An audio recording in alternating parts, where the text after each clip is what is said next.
بسم الله الرحمن الرحيم. الحمد لله الذي أنزل على عبده الكتاب ولم يجعل له عوجا قيما لينذر بأسا شديدا من لدنه ويبشر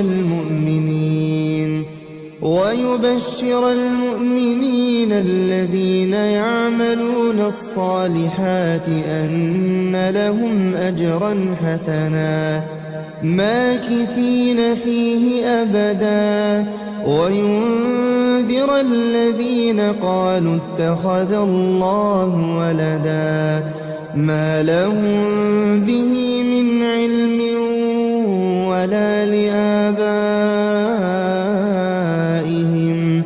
كبرت كلمة تخرج من أفواههم إن يقولون إلا كذبا.